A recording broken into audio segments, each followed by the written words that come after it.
Bob Dimon used to run Barclays, and he just told the CNBC the CLARITY Act helps the banks. He named JPMorgan, Morgan Stanley, Goldman Sachs, and Bank of New York. The XRP price sits at $1.06 right now, so 5,000 XRP is about $5,000. Senator Lummis went on CNBC and said Jamie Dimon is absolutely wrong about the CLARITY Act. So the banks are not one voice anymore. I'll show you both tapes. Like, comment, subscribe, and hit the notification bell if you want more XRP news. Let's roll the first tape. Let's talk about regulation and the CLARITY Act, because you're somebody who has a pretty unique perspective on this. You come at this both from hyperliquid strategies and understanding the crypto side of things of this, but also from the banks as the former CEO of Barclays. Who's right in this? This has pitted those two sides against each other. The banks have been really mad about the idea that you could give away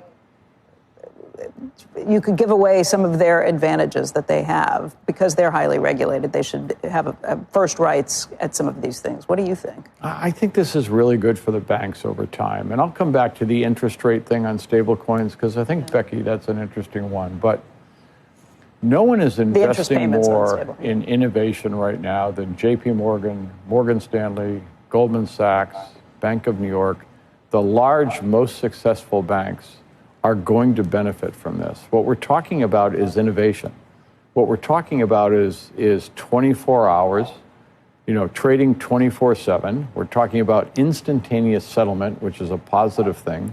We're talking about blockchain, which has a permanent record in perpetuity. That was a little bit duplicative, but in perpetuity of every transaction that happens, and all of it at a fraction of the cost with deeper liquidity. These things are very, very positive. And I think the investments that are being made by the banks, a number of the banks that have been investing will be big winners in this. And a number of the infrastructure firms, Circle is an example in stablecoin.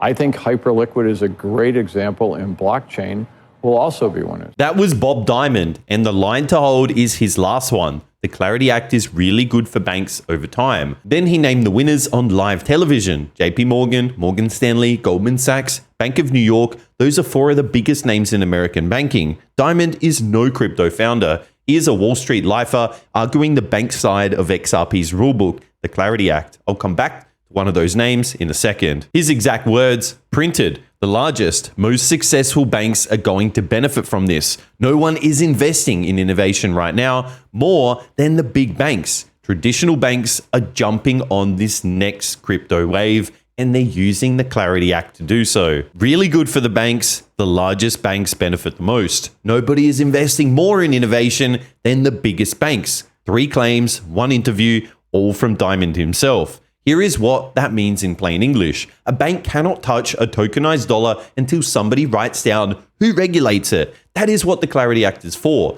The rails that settle money in 3 to 5 seconds are the XRP ledger and RLUSD. So a Wall Street veteran is arguing for the rules that let banks use what XRP holders already own. That is the true XRP news today. And that argument is coming from a man XRP holders were told would never show up. Now, before you hear another opinion, let's look at where money moved. The freshest document on the desk landed in just the last few hours. And unlike Dimon, it says XRP out loud. Belvedere Trading LLC in Q2 of 2026. So it just filed on July 31st. Period ending on June 30th. It discloses multi-pronged options exposure across volatility shares, XRP ETF, lined up including 14,700 call contracts and over 5,000 put contracts on the 2x XRP ETF, plus additional call put options on the standard XRP ETF. And where this really goes is in the second post,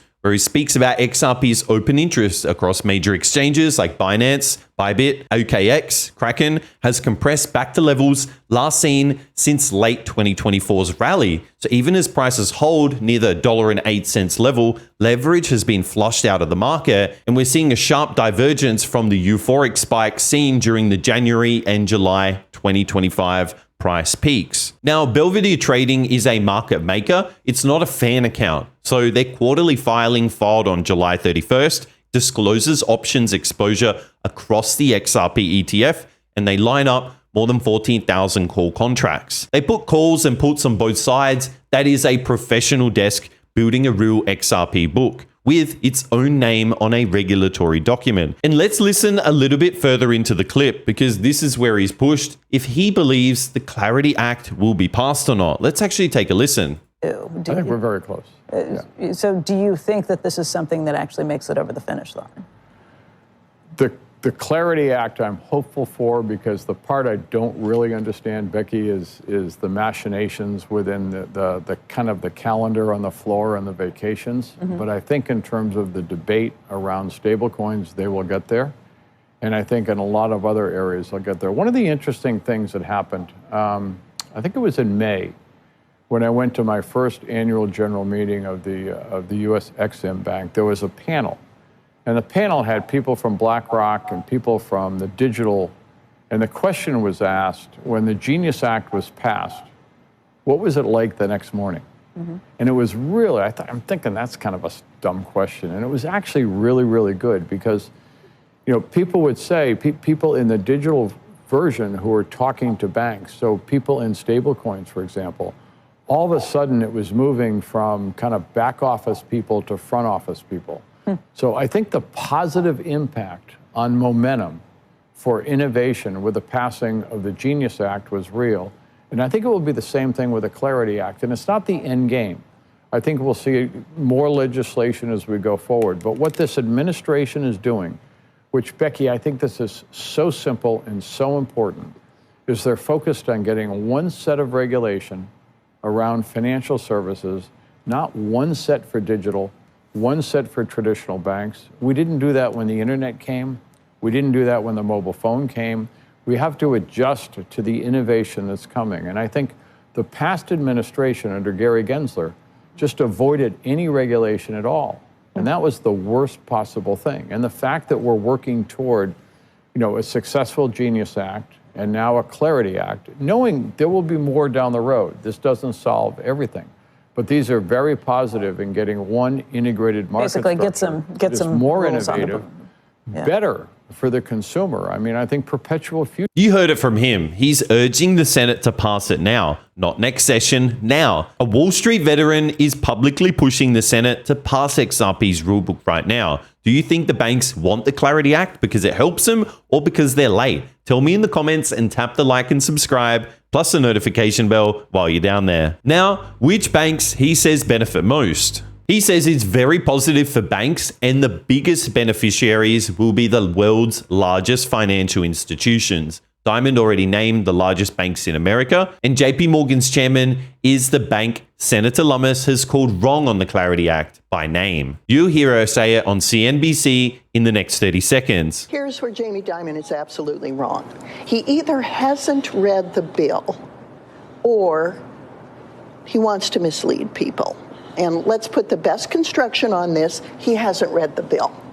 AML, anti-money laundering provisions that apply to banks, and the Bank Secrecy Act provisions that apply to banks also apply into digital assets. It's in the bill. There's something like 16, 17 references in the bill to the application of those laws. So she said it herself. Jamie Dimon either has not read the Clarity Act or he wants to mislead people. Those are Senator Lummis's words, not mine. And her second point keeps getting skipped. The Bank Secrecy Act rules that apply to banks apply to digital assets too, and it's written into the Clarity Act. So Jamie Dimon, by Lummis's account, is fighting rules that Bob Dimon says will make Dimon's own bank a winner. So today, put it all together. A Wall Street veteran who runs Barclays says the Clarity Act is really good for the banks, and he named 4 of them on live television. A market maker disclosed XRP ETF options in a quarterly filing that's just filed. In my read, the banks are not fighting XRP anymore. They are arguing about who gets to use it first. And that is a completely different fight from the one XRP holders were mocked for through the SEC years. Your 5,000 XRP never needs permission from Jamie Dimon. The rails were built before this argument started, and they will be running long after it ends. Like, comment, subscribe, hit the notification bell, and I'll see you in the next video.